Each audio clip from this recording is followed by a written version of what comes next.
अब आप साधु संतों को जाना है, वो कोई गलत काम नहीं, वो किसी को सताते नहीं थे, किसी को मारते नहीं, किसी को पीटते नहीं थे, किसी का पैसा लूटते नहीं थे, किसी के प्रति उन्हें किसी तरह का मत्सर नहीं था, कोई किसी का उन्होंने पतन नहीं, किसी को तकलीफ हुई तो दौड़ के गए, उनके प्रति करुणा, ये सब चीजें उनके पास आई थी। वो एक महान मानव। लेकिन जैसे ही आपको ये घटित हो जाता है, ऐसे ही आप भी अत्यंत नेक, अत्यंत शालीन और प्रेममय, ये होना अत्यंत आवश्यक है। आजकल के जमाने में हम लोगों ने प्रेम चीज जानी। अब देखिए, आप लोगों ने गाना गाया, मेरा इतना हृदय भर आया था कि समझ नहीं रहा था इस तरह से इंस्टेट रोके, क्योंकि हम भी, हमारे भी पूर्वज राजस्थान के थे, बहुत पुराने पूर्वज हमारे राजस्थान के थे, बाद में जाकर के वो महाराष्ट्र में रहने लग गए, शालीवाहन। और आज इसी राजस्थान में इस तरह से मैंने अपने को पाया, तो जैसे कुछ मैके चले आए तो जी भर आता है, उस प्रकार आपके इस गाने से मेरा बड़ा हृदय जैसे ऐसा लगा, इस सागर ही जैसे उमड़ पड़ा। तो इस तरह से मनुष्य की भावनाएं जो है वो भी अत्यंत संतुलित और अत्यंत प्रगाढ़। अभी तक हम किसी को प्यार भी करते हैं तो ऊपरी ढंग से करते हैं, जब मतलब आ गया किसी रूप प्यार से करते हैं, जब कोई जरा सी बिगड़ गई कोई चीज खत्म हो जाए। इसी प्रकार हमारा धर्म भी है, ऊपरी तरह से हम धर्म करते हैं, अंदर धर्म नहीं है। धर्म के लिए हम सोचते हैं कि हम इस धर्म को मानते हैं, इस गुरु को मानते हैं, पर उस धर्म में और हमने बड़ी तफावत है। वो अंतर इतना बड़ा होता है कभी कभी कि आश्चर्य होता कि ये लोग धर्म को मानने वाले हैं, ये किस प्रकार धर्म को मानते हैं। और फिर इसीलिए लोगों को अरुचि हो जाती है। और आजकल के जमाने में आप देखते हैं कि हमारे बच्चे सवाल करते हैं कि ये क्या धर्म धर्म लगा है, ये तो सब झूठ है, सब झूठे लोग हैं, ये झूठे लोग क्या कहते हैं। ये बात बिल्कुल कि हमें धर्म अंदर सिद्ध करने के लिए, इसकी धारणा करने के लिए आत्म साक्षात्कार। जब तक आत्म साक्षात्कार नहीं होगा, आप कितने भी कर्मकांड करिए, कितने भी नाम लीजिए, कुछ भी करिए, धर्म आपके अंदर समाहित नहीं होगा। और फिर मनुष्य समझ हो जाता है, उसको किसी चीज का डर नहीं होता, वो सत्य पे खड़ा। ऐसा ही आज हमें समाज है और वो समाज बन रहा है धीरे धीरे। मैंने देखा कि अनेक देशों में ऐसे अनेक लोग, कोई बड़े विद्वान, बड़े लिखे, कोई सर्वसाधारण काश्तकार, कोई छोटे मोटे काम करने वाले लोग, सभी इसमें समान।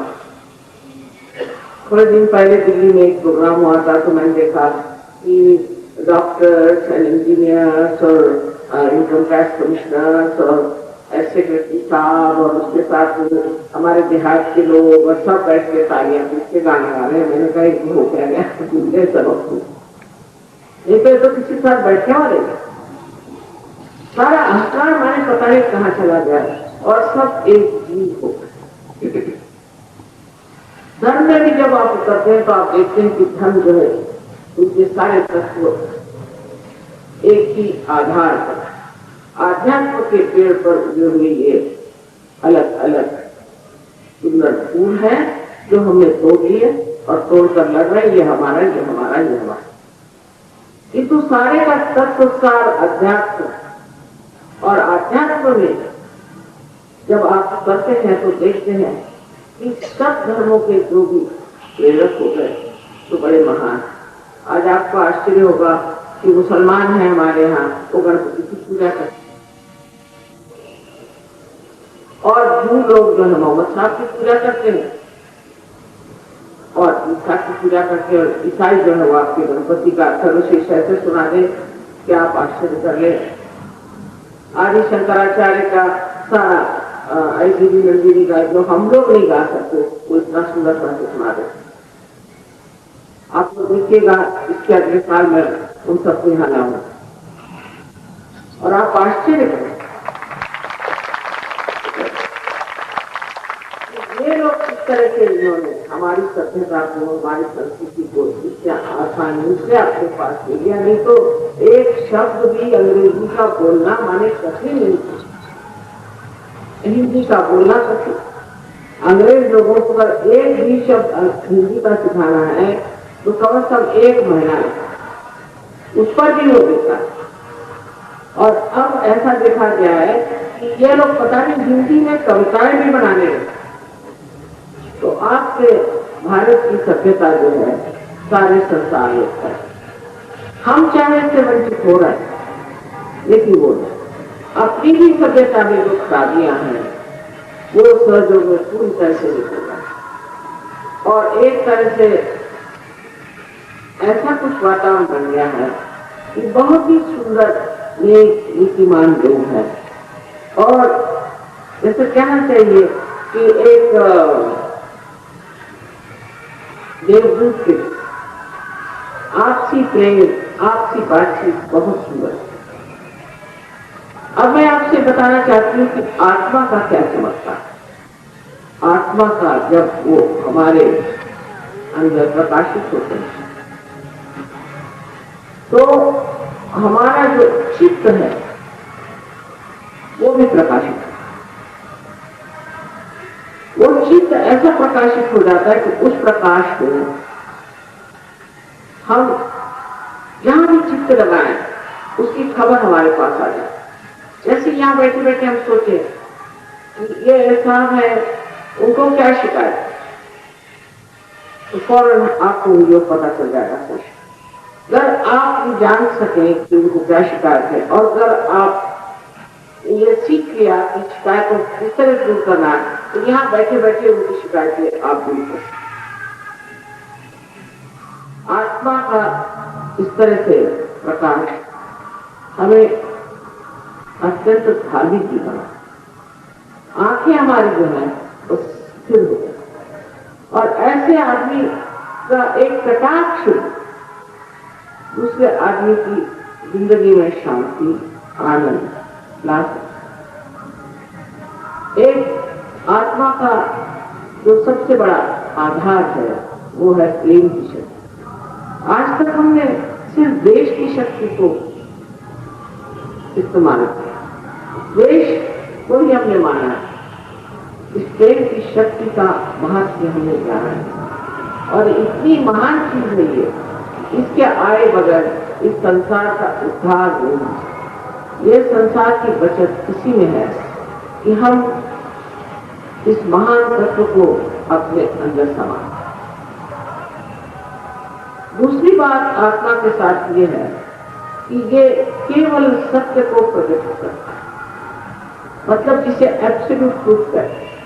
जैसे कि 10 बच्चे हों और उनके सर पे आप पट्टी बांध दें और उनसे कहें कि अच्छा बताओ ये तो सामने बैठे इनको क्या शिकायत है, तो वो सब वही उंगली साथ ही साथ सब एक उंगली दिखाएंगे या 2 दिखाएंगे या 3 दिखाएंगे, पर सब एक जैसे। उस आदमी से पूछे 10 वाली चीजें उंगली दिखाई तो उनसे पूछा क्या तुम्हारे गले में बहुत शिकायत रहती? हाँ रहती। तो कैसे जाना? ये बच्चों ने बताया।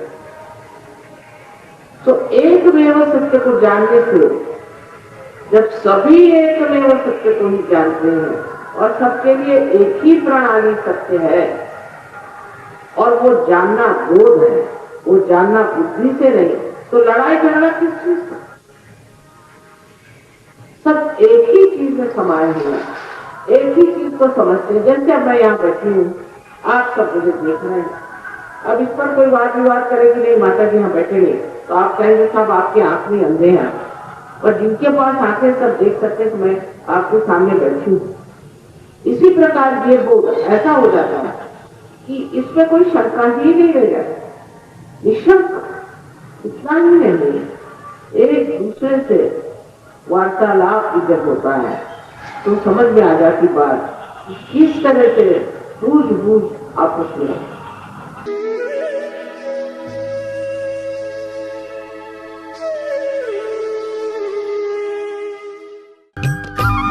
सब्सक्राइब कीजिए कुंडलिनी जागरण को और प्रेस कीजिए बेल आइकन को, जिससे कि आपको मिल सके हमारी लेटेस्ट वीडियो सबसे पहले।